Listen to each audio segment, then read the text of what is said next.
Bueno, muy buenas a todos. Nos encontramos el día en este programa Una taza de café con la filosofía. Me encuentro hoy con Miguel Velosa, docente de filosofía. ¿Cómo estás, Miguel? ¿Cómo te encuentras? Muy bien, José, esperando ansiosamente nuestra charla de hoy y vamos a ver qué podemos conversar hoy acerca de la temática que nos compete. Claro, específicamente eso.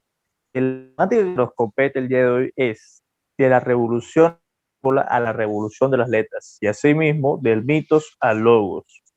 Empezando desde una pequeña pregunta. Partamos desde algo sencillo que a su vez lleva un proceso complejo y es cómo la revolución agrícola implicó una revolución del viento. ¿Qué nos puedes decir de eso, Miguel? Sí, José, es muy importante pues la revolución agrícola en la evolución del hombre, como lo conocemos hoy en día. El hombre en un inicio era, era nómada, perdón. Eso quería decir que estaba moviéndose dentro pues, de los territorios que abarcaba, pero nunca se quedaba nunca se sentaba, nunca estaba por mucho tiempo en un espacio. Con el descubrimiento del fuego, que varios historiadores dicen que fue muy importante para la civilización, pues bueno, para los hombres, perdón. Con el fuego, pues ya los hombres encontraron un elemento para poder resguardarse, ya que el fuego les daba calor. El fuego le servía para cocinar alimentos y también le servía para protegerse. Cabe aclarar que a inicios de la historia, pues como siempre ha pasado, han habido unos cambios en el ambiente y pues glaciaciones y diferentes condiciones climáticas hicieron que el hombre ya no pudiera guardarse en cuevas porque necesitaban buscar el alimento. De ahí nace pues el sedentarismo del hombre, eh, que realmente empieza a cultivar en zonas, pues en las zonas que eran fértiles y también empezaban a tener ganado. Esto es importante porque pues una vez, pues estoy yendo pues muy rápido, pero una vez el hombre empieza a hacer agricultura y empieza a abastecerse a sí mismo, en las épocas que había buenas cosechas y empiezan también a tener un control, digámoslo así, sobre lo que pasaba en la naturaleza, las lluvias, las sequías. Entonces el hombre empieza a tener conocimiento de esto, no tanto tener control, sino a tener conocimiento y usarlo a su favor. Y para esto el hombre, pues, establece sus campos de cultivo y conforme avanza el tiempo, eh, van a tener unos excedentes de alimento. Esos excedentes de alimento, pues, ¿a qué conllevan? Conllevan a que, pues, vecinos robaban el alimento. Y además de que robaban el alimento, pues, con los vecinos también se podía hacer comercio. Ese comercio también traía a la su vez una necesidad de protección. Recordemos que, pues, también habían personas que robaban. Entonces, te creaba una necesidad de protegerte. De ahí eh, sale la idea de pues jerarquizar eh, las tribus o, o, o jerarquizar los grupos, y pues ya no todos son iguales al resto, ya hay unos que pues se dedican a la agricultura, hay unos que se dedican a la protección, hay otros que se dedican a eh, la gente adulta que ayudaba para, era la voz de la sabiduría, había pescadores. Entonces ya nos podemos dar cuenta que no todos son iguales. Y con el simple hecho también de quienes tienen las tierras que, donde se cultivaba, nos damos cuenta que pues el que es dueño, porque a pesar de que no había títulos de valor, es dueño de esa tierra, pues si llega alguien más, le sirve para poder, una persona extraña, perdón, perdóname José, les sirve para que una persona que no esté en ese lugar, que sea foránea, pues se pueda abastecer con esa tierra como repito, no hay título de valor, pero sí hay personas que están a cargo de esas tierras. Entonces les sirve a las personas para abastecerse, al principio la trabajan, se abastecen un poco, los excedentes quedan para la persona que pues es dueña de esta tierra y vienen lo que ya les dije, excedentes, robos, hay comercio y ya las personas no son iguales. ¿Esto a qué lleva? Lleva a que el hombre no piensa igual, el hombre ya piensa en, en aprovechar los elementos que le ofrece la naturaleza, siempre lo ha hecho, pero ya se empieza a organizar. Ya empieza a ver el concepto de Estado, de ejército, lo que ya les mencioné antes. Eh, y pues ese, esas personas que eran dueñas de la tierra tenían tiempo y casi con ese tiempo pensaban, se dedicaban a otras cosas que no eran trabajos, por decir, no eran mano de obra, sino que se dedicaban a pensar y les daba tiempo para hacer otras actividades. Esto es muy importante, José. Por eso es que se dice que el hombre empieza a pensar al tener tiempo libre. Por supuesto, Miguel. Y si me permite una intervención de este querido moderador de hoy, que soy yo, Fragoso, desde ahí se empieza a hablar de lo que son los pensamientos colectivos, estructurados e individuales. Eso que tú mencionas del tiempo que tenían, que utilizaban para pensar, dio paso también a que el hombre pensara qué hacer con todo lo que tenía, con la necesidad que tenía de abastecerse de la agricultura, lo que era la agricultura, pero también qué hacer para cubrir esa necesidad a su alrededor. De ahí surge lo que llamamos la globalización de cultivos, es decir, el hombre empieza a través de los cultivos, de los granos de arroz que obtenía de la tierra, de las legumbres, a establecer relaciones comerciales con mercaderes, con pescadores, como tú bien mencionas, y a globalizar un poco lo que es esta parte de la agricultura.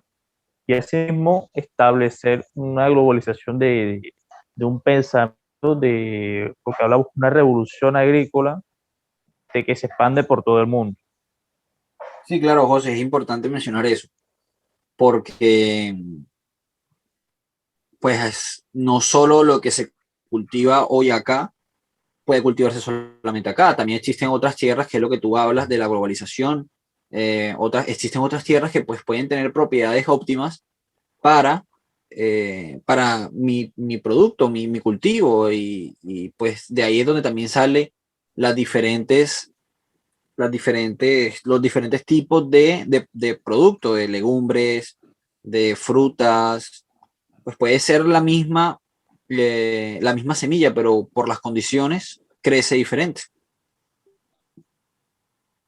Por supuesto, Miguel, creo que queda muy claro lo que se ha dicho.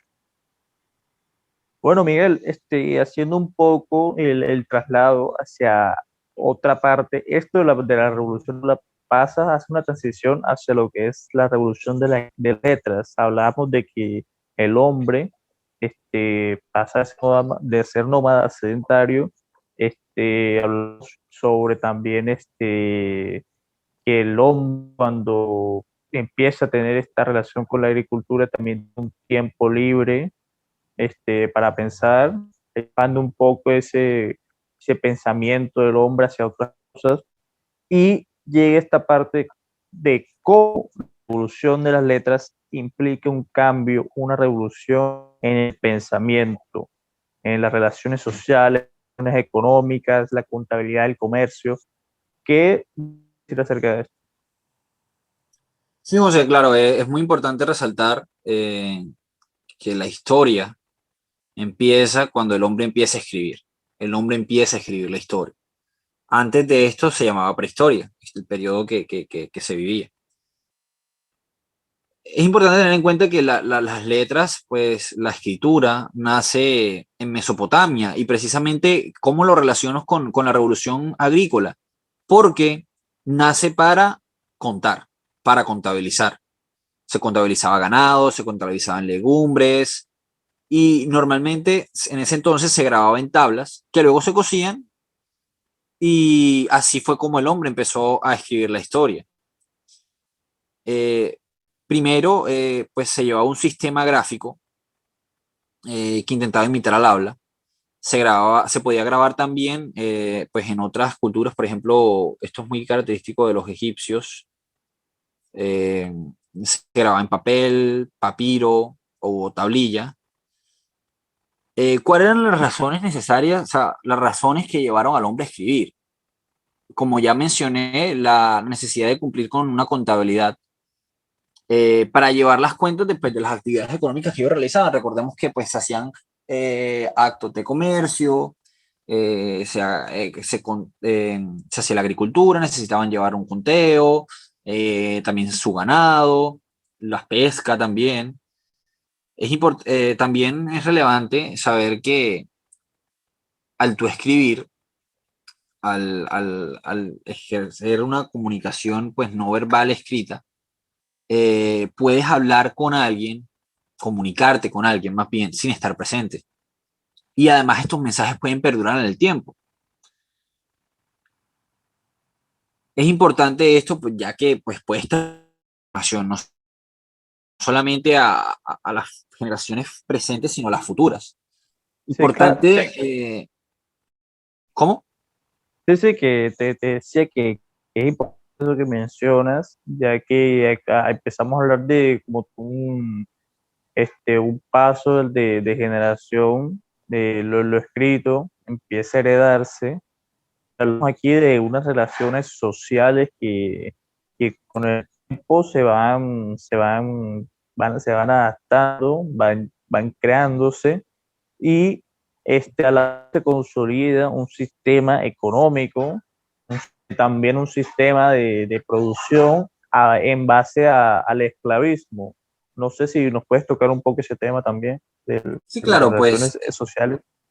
empiezas, empiezas a comunicarte con las personas, empiezas a comunicarte con el otro, no solo a través del habla, de los gestos, sino a través de la escritura. Eh, es importante ya que el hombre empieza a hablar entre sí.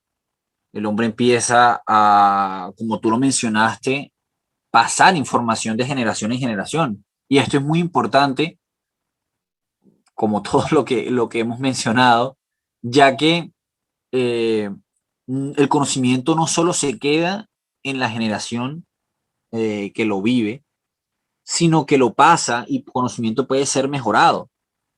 Eh, en, una de las primeras escrituras fue la cuneiforme. Tenemos tokens y Bulay. Era un intento de escritura para llevar la contabilidad, como ya mencioné, y eso se da en pequeñas piezas geométricas. También estaban los jeroglíficos, que evolucionan de primitivos sistemas de contabilidad, en donde se tenían como una estructura en la que los ideogramas representaban palabras, fonogramas representaban sonido y algunos determinativos eran signos mudos que representaban el significado de una palabra. Empiezan a tener todas estas diferentes tipos de escritura pues que se dieron en este periodo, orientación y calibración iguales. La orientación es el cómo, si era vertical o horizontal, y la calibración era el tamaño.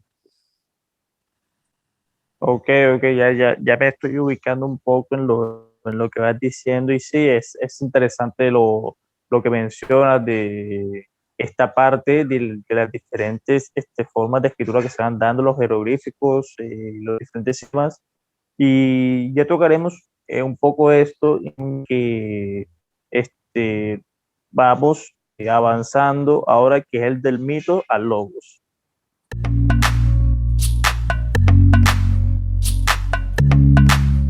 Y bueno, Miguel, como te iba diciendo, esta parte que mencioné antes de las relaciones sociales y lo de los diferentes temas de culturas que se van pasando de generaciones en generación, esta comunicación escrita, eh, va a generar algo, los primeros conocimientos del desarrollo de la cultura.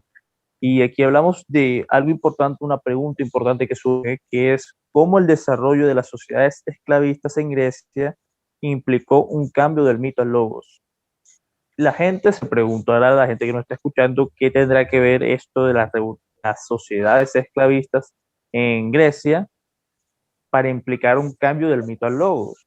Y es que lo que pasa es que todo esto que venimos mencionando anteriormente, la revolución agrícola, de los sistemas económicos, el auge del sistema económico, surge porque en esta parte ingresa el auge de lo que es el sistema de esclavos. Hay un auge de esclavos produciendo masivamente. ¿Qué pasa con esa producción masiva que tenía esclavos? Es decir, al esclavo se le trataba, no tenía mucho papel importante en la historia, en la sociedad, pero esto permitió, por muy feo que suene, permitió el desarrollo cultural en gran escala de la sociedad. ¿En qué sentido? Esta parte que mencionabas en la Revolución de las Letras de los sistemas de escritura fueron las primeras ideas, las primeras tradiciones que tomaron algunos genios de Grecia para empezar a desarrollar lo que sería el auge de la arquitectura, los teatros y asimismo llegar hasta la filosofía. Y es que, ¿qué pasa? Que estos genios de la época en Grecia aprovechan y toman estas tradiciones que existían antes, escritura que estaban antes, como por ejemplo la Ilíada y la Odisea de Homero y Hesíodo, por ejemplo, para basarse en sistemas de pensamiento que ellos vendrían desarrollando después, sería el teatro, la construcción de centros para la discusión lógica y esto todo lleva a la misma dirección que es la filosofía. Entonces, Miguel, ¿qué nos puedes comentar de...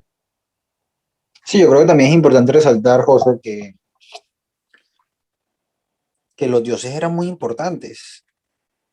Tanto así que en Egipto eh, la escritura no fue cambiada en principio, ya que fue traída por los dioses.